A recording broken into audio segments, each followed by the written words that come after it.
What's up, everybody? Welcome to another episode of the Stock Bros podcast. My name is Tony.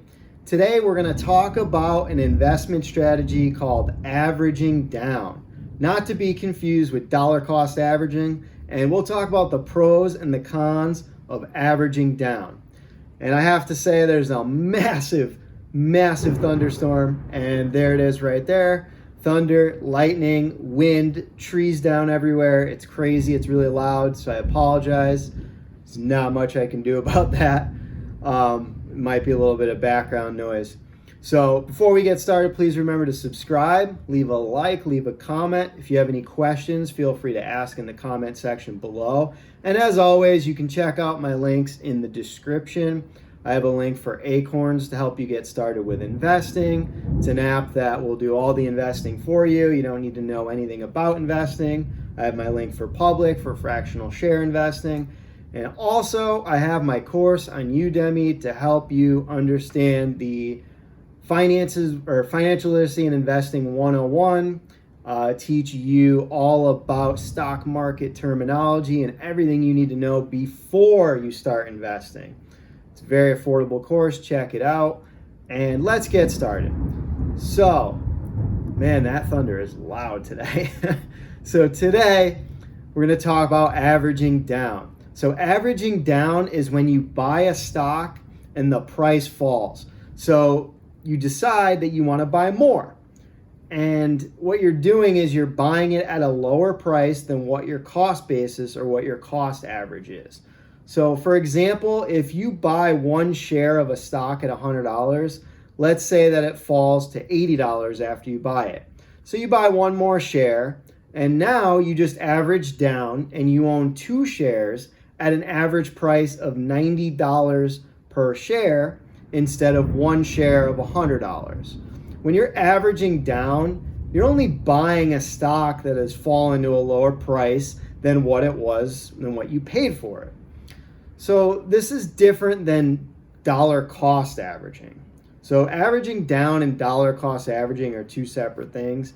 When you're dollar cost averaging, you have a set amount with a set time interval of, say, weekly, bi-weekly, monthly, or whatever you choose. And for example, I dollar cost average every single week into the S&P 500 with an ETF called VOO. So every week I buy $25 into this every Wednesday, regardless of what the price is. Some weeks I buy it high, some weeks I buy it low. Over time it averages out. I don't even look at the price anymore, to be honest, when I buy it. I just buy it every week. I just auto buy. Now, dollar cost averaging and averaging down are very effective strategies if the company you're buying has a history of continued success and it has good fundamentals, a strong balance sheet, etc. And averaging down is an excellent strategy if nothing has fundamentally changed in the company you're investing in. So averaging down on speculative assets like meme stocks is not a good investment strategy. It's a good way to double up on your losses, and meme stocks, their share prices increase mostly through hype and social media exposure, and most of these do not have any fundamental increases, or they don't have any strengthened business fundamentals. They're just going up based purely off of hype or off of hopes of maybe there being a short squeeze. It's not based on the company improving itself. It's a lot of just speculation and Wall Street bets trying to boost these share prices up to cause some type of a short squeeze situation and whatnot. There's many factors depending on what the stock is. And when you're averaging down into these stocks, they may never reach their all-time highs again. It may just be one of these pump and dump situations, and now you're doubling and tripling up on your losses. And many people say that you can't lose until you sell, and this can be true, but it's also not true. There are many examples of companies on the stock market that never surpassed their all-time highs again, and they went from bankrupt, or they went to bankruptcy, or they're being delisted in general from the major stock exchanges. There are many companies that plummet down 70 to 90% from all-time highs, and they stay that way for years and years, and they may never recover. And we've seen this happen through the dot-com bubble in the early 2000s and late 90s. We've seen this happen in the financial crisis in 2008. And then we just saw it happen last year with COVID. And there's companies that you could be averaging down in, companies like Chrysler, Enron, Lehman Brothers, and many, many other notable companies. If you kept averaging down in these companies, you would have lost everything because many of these stocks went bankrupt or they went very, very low, lost 98% of their overall share price. And stocks can go to zero, and they can never recover from all-time highs. So it's very important if you're going to be investing into, or if you're going to be averaging down into companies, you better be sure that you're averaging down into an excellent company.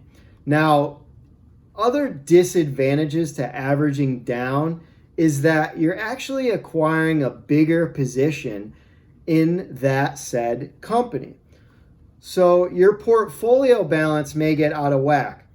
So if you're someone that's say you have a $10,000 portfolio and you have $1,000 invested into AMC and the price plummets, say you bought it at $70 a share at its all-time high, and now it's down to, $40 today. Say you want to throw another $1,000 in there to average down. Well, now 20% of your portfolio is made up of AMC. So 20% of your portfolio is made up of a highly speculative and volatile stock that no one really knows the future of. And it's always a good rule of thumb that no one stock make up more than 5 to 10% of your overall portfolio. It's also a good rule of thumb to keep speculative investments to about 5% of your portfolio. So that is an inadvertent action that many people don't think about when you're averaging down and putting more money into an investment. So that investment is going to become a bigger percentage of your portfolio. And do you really want a speculative stock or a company you're not really sure about? Do you really want that company to be an even bigger position in your portfolio? So that's something you want to consider before you average down. Now, let's get into why or when you should be averaging down on a position. Now, I would restrict averaging down to blue chip stocks. Averaging down should be done on a selective basis for very specific stocks rather than just as a catch-all strategy for every stock in a portfolio.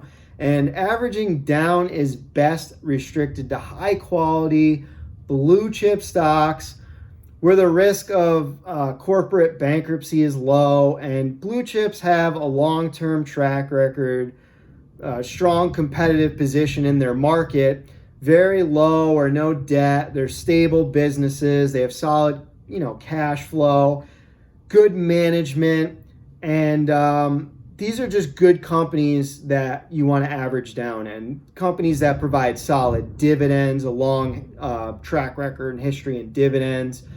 And also the other thing you may want to average down in, and I do this all the time, is with major index ETFs. These are great for averaging down because they give you diversification, exposure to different select markets and different sectors of the market. And market indexes have a great track record of success, especially VTI or total market indexes or ones that track like the S&P, the NASDAQ, the Dow Jones. These indexes have really long track records. Some of them have 100 plus years track record of going up. So with these indexes, sometimes the market goes down, but the market is always trending up over time. So if you zoom out on a map and you look at these major indexes, there may be bumps in the road where they're going down, but over time, they're always trending up. So these are great candidates for averaging down. So all I would say is just invest wisely and really, really research what you're averaging down in before you put more money into that asset.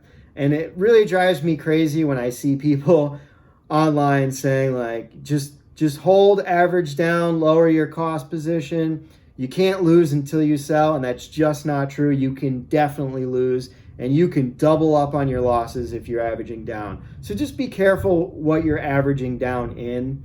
So hopefully that helps explain averaging down, and also helps explain a little bit more into dollar cost averaging. So please don't forget to subscribe, leave a like, leave a comment, and as always, thank you so much for your support, and until next time, thank you.